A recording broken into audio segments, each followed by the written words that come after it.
नमस्कार बालमित्रांनो, आज आपण गणित विषयाचा पान क्रमांक 11 वरील अभ्यास करणार आहोत।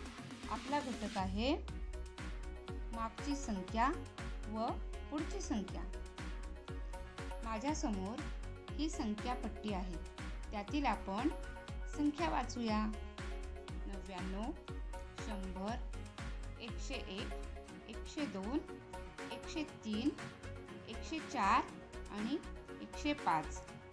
आता या संख्या पट्टीच्या मदतीने लगतची पुढची संख्या आपण लिहिणार आहोत।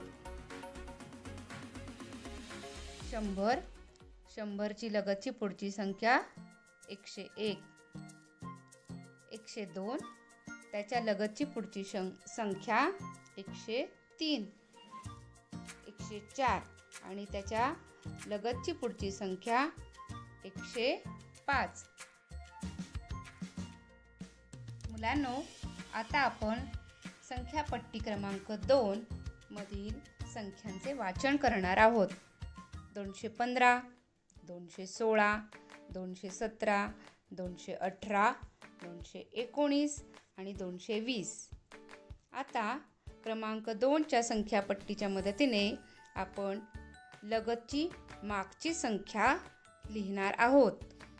इकडे पहा, 216 च्या लगतची मागची संख्या आहे 215। 218 या संख्येच्या लगतची मागची संख्या आहे 217 आणि 220 च्या लगतची मागची संख्या आहे 219। आता माझ्या समोर आणखीन एक संख्या पट्टी आहे, तिचे आपण वाचन करूयात। 399, 400, 401, 402, 403, 404 आणि 405। आता या संख्या पट्टीच्या मदतीने आपण लगतची मागची संख्या आणि लगतची पुढची संख्या लिहिणार आहोत। आता मी 400 ही संख्या लिहिली। 400 संख्याच्या लगतची मागची संख्या 399 आहे, म्हणून आता इथे आपण 399 लिहिणार आहोत। आणि 400 च्या लगतची पुढची संख्या 401 आहे, म्हणून आपण इथे 401 लिहिणार आहोत। आता हे दुसरे उदाहरण बघूया। ही संख्या 403 आहे, तर 403 च्या लगतची मागची संख्या 402 आहे, म्हणून या चौकटीत आपण 402 ही संख्या लिहिणार आहोत। आणि 403 या संख्येच्या लगतची पुढची संख्या 404 आहे, म्हणून या चौकटीत आपण 404 लिहिणार आहोत।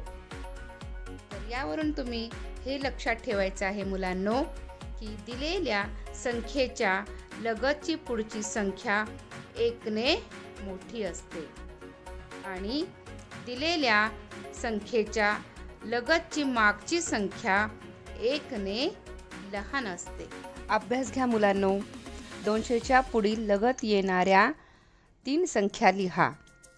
प्रश्न दुसरा, 35 च्या मागील लगत येणाऱ्या 3 संख्या लिहा। आणि प्रश्न तिसरा, 95 च्या पुढील 2 लगत येणाऱ्या व मागील लगत येणाऱ्या संख्या लिहा। धन्यवाद।